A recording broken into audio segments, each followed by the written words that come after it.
They already controlled you the first time. Will they control you the second time?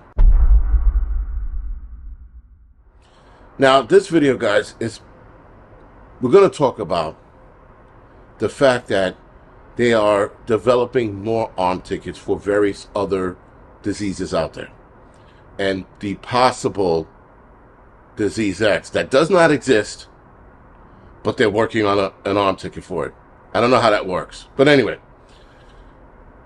well, I do see how it works. I think there's one method they're going to go across. We're trying to come up with a new arm ticket that's going to protect you against everything. So it seems like a more deadlier arm ticket if they go the route I think they're going to go. But fear controls everyone.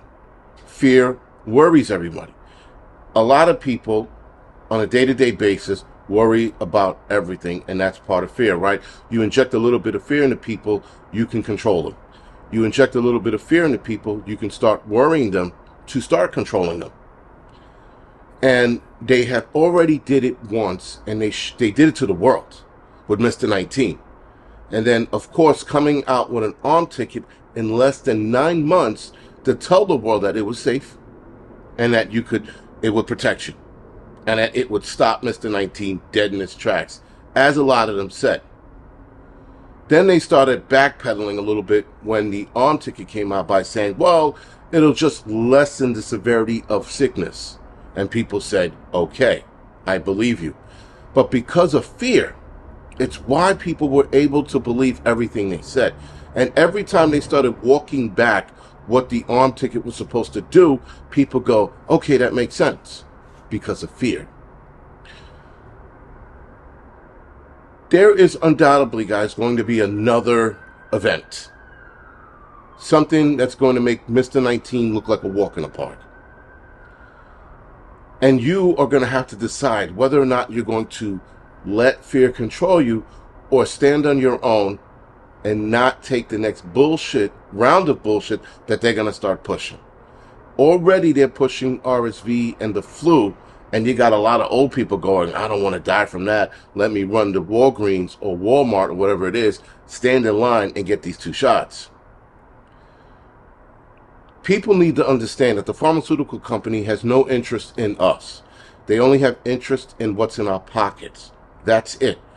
We are not their main concern. Is why they can rush so many of these drugs out and then go, oh, wait, look at those side effects. Fuck it, we'll tell the people what the side effects are. And if they take it, fine. If they don't, okay, we got another medication that they can take if they can't take that one. They have like backups to backups. And even with all those backups, if you're noticing the medications now, guys, a lot of them have possible death attached to a lot of them, or severe illness attached to them. When we were younger, and when I mean younger, like 20 years ago, if death was a possibility, it didn't reach the market. But now, after the arm ticket, now they're looking at it like, well, we already released something that's going to kill people. So we might as well push drugs that do the same and warn these people about it.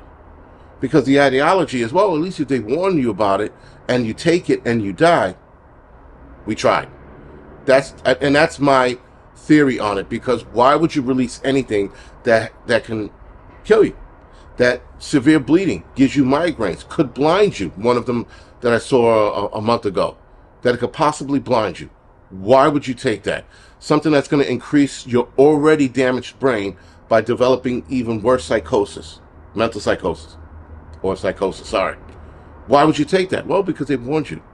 So if they push enough fear, guys, if your doctors push enough fear, you're going to run and take these medications. And that, again, is part of the control. You inject fear into people, they have you by the balls. They did it. We watched them do it a few years ago. We watched them scare so many people that they went and took something they didn't need. And for the rest of the people who didn't trust the arm ticket, they threatened your job. They threatened your livelihood. They threatened your kids going to school. They told college kids, if you don't take it, you can't graduate. For kids that were already in college. They threatened everything they possibly could to get you to take something you did not need. That is a problem. And I'm surprised that more people didn't see it. And now there are people who are seeing it now, like people who woke up, they're like, shit, why did they threaten us that hard? They went too hard on those threats. No shit they did. They went hard on those threats because they knew that we were fucking morons. We were idiot and we were cowards. And I say we, all of us collectively, the human race. Hell, there were countries forcing people in it, and if you didn't, you were going to lose your home. So imagine, guys, that this was collectively done throughout the world, not just in the United States, all over the world. There were places that did this that you were like, wait, what? Why would they go that far? Because there was an agenda behind the entire thing, and that is to eliminate as many people as they possibly can, called depopulation. But when you inject fear into people, people will line up like sheep and head to the slaughter machine. Anyway, guys, this is The Angry Prepper. Thank you for watching the Angry Truth channel.